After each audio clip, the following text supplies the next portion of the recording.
Anda kembali bersama kami di Berita Utama. Diduga mengalami kekerasan dalam rumah tangga selama bertahun-tahun, seorang istri tega meracuni suaminya. Ia bahkan menyimpan jenazah suaminya selama 40 hari di dalam rumah. Kasus ini terungkap setelah pelaku menyerahkan diri ke polisi.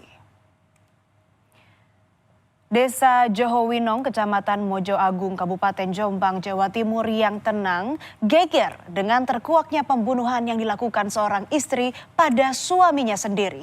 Rumah yang 10 tahun telah dikontrak Pak Sutri ini mendadak ramai dikerubungi warga yang kaget dengan aksi pembunuhan oleh seorang ibu rumah tangga. Rumahnya memang kosong, udah lama kosong. Tapi ternyata setelah kita pastikan dari petugas polsek, ternyata betul di dalam ada jenazah laki-laki dan sudah rusak. Kurang lebih sudah ada sebulan lebih, 40 hari lah. Sehingga sudah tampak mengering, sudah membusuk dan sebagainya. Tapi yang jelas pelakunya sudah menyerahkan diri ke Polres Jombang dan mengaku telah membunuh suaminya. Bahtera pernikahan Fauzia dan suaminya kerap diwarnai cekcok. Pelaku mengaku sering mengalami KDRT fisik juga verbal. Batas kesabaran Fauzia sudah ada di titik nol. Tak lagi kuasa menanggung derita, Fauzia gelap mata. Ia ingin menghabisi nyawa suaminya. Dia melaporkan bahwa telah melakukan pembunuhan terhadap suami sirinya di rumah kontrakan di daerah Mojo Agung. Dari hasil otopsi memang ditemukan adanya juga penganiayaan dengan menggunakan senjata tajam dan juga benda tumpul. Motif terlapor dengan pelapor atau korban ini sudah menikah siri lama dari 2014. Nah, pada saat 2019 itu sudah mulai adanya kerenggangan dari rumah tangga yang mana korban sering melakukan kekerasan terhadap terlapor. Polisi bilang Fauzia dan suaminya nikah siri pada tahun 2014. Tapi dalam perjalanan waktu, hubungan keduanya merenggang tak harmonis. Fauzia mengaku kerap menjadi sasaran kekerasan oleh suaminya. Sakit hati Fauzia pada sang suami pun memuncak. Hingga tanggal 11 Mei 2025, ia bertekad untuk membunuh suaminya. Fauzia lalu membeli racun tikus dan 7 butir potasium sianida di sebuah toko pertanian. Ia lalu mencampur potasium dalam botol air minum yang biasa digunakan suaminya. Selang sehari di 14 Mei 2025, korban ambruk usai minum air yang dicampur racun oleh sang istri. Fauzia lalu memindahkan tubuh suaminya ke dalam kamar dengan bantuan seseorang. Untuk memastikan kematiannya, Fauzia menganiaya korban hingga dipastikan tak lagi bernyawa. Pelaku menutupi jenazah korban memakai selimut agar bau tak keluar dari rumah. Fauzia tetap tinggal di rumah itu selama 7 hari. Sepandai-pandainya tupai melompat, akhirnya jatuh ke tanah juga. Demikian pula dengan kejahatan yang Fauzia lakukan pada suami sirinya. Tetangga sempat curiga dengan bau busuk dari rumah Fauzia. Tapi ia berdalih bau menyengat berasal dari bangkai tikus. Pada tetangga, Fauzia mengaku beli racun tikus sebab hewan pengerat ini kerap berkeliaran di dalam rumah.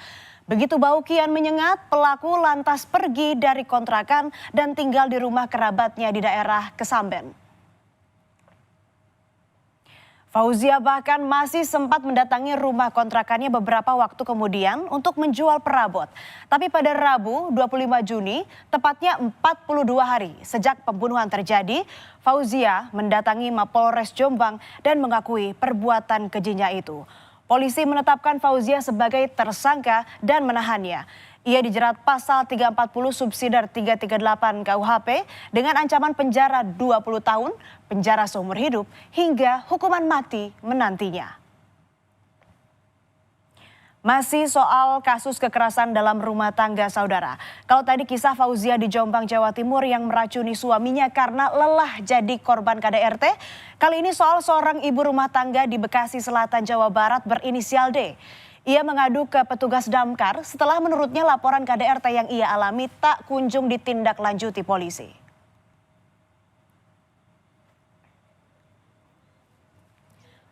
Unit rescue dari Dinas Pemadam Kebakaran dan Penyelamatan Kota Bekasi mendatangi rumah seorang ibu rumah tangga setelah dapat pengaduan soal kasus KDRT.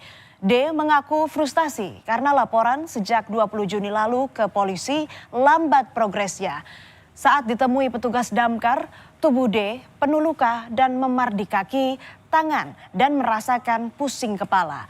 Sempat ingin mengakhiri hidup, tapi usai didatangi petugas damkar, D mengaku lebih lega dan tenang karena ia merasa didengar.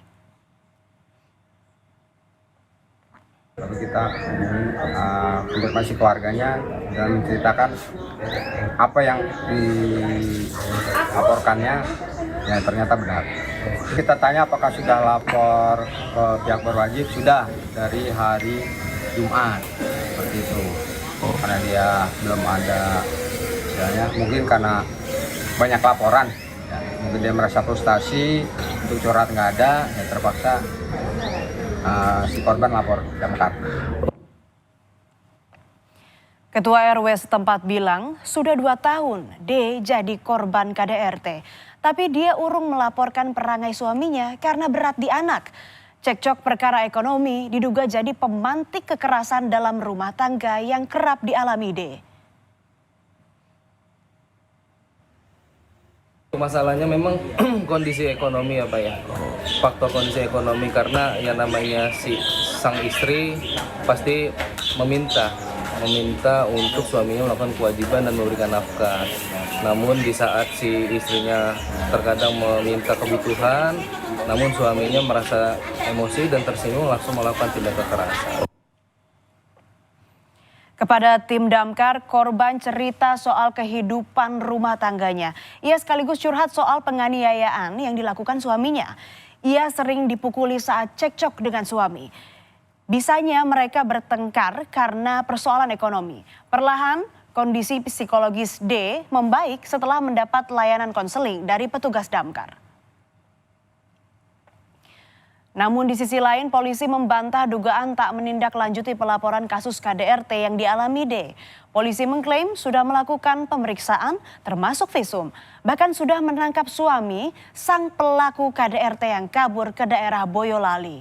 Polisi menyebut latar belakang kasus KDRT ini lantaran pelaku sudah 3 hari tak bekerja hingga membuat cekcok. Polisi klaim setelah terima laporan KDRT butuh waktu bagi polisi untuk memprosesnya. Pada saat melapor kepada kami tanggal 20 itu sudah ditanggapi dan sudah terbit laporan polisi dan sudah visum juga ya? Ya, visum pun juga sudah dilakukan. Sudah pasti ada proses, perlu berproses, perlu waktu dan sekarang pun juga pelaku juga sudah kita amankan. Kemelut dalam rumah tangga mestinya bisa diselesaikan dengan cara yang sehat. KDRT jelas bukan jadi solusi atas segala problematika yang terjadi. Yang ada, KDRT malah menjadi sumber penderitaan bagi anggota keluarga. Padahal rumah patutnya jadi sumber perlindungan dan kasih sayang bagi semua yang tinggal di dalamnya. Informasi usai jeda di berita utama, saudara, seorang pengunjung Pekan Raya Jakarta kecebur ke gorong-gorong di area parkir liar. Tetaplah bersama kami.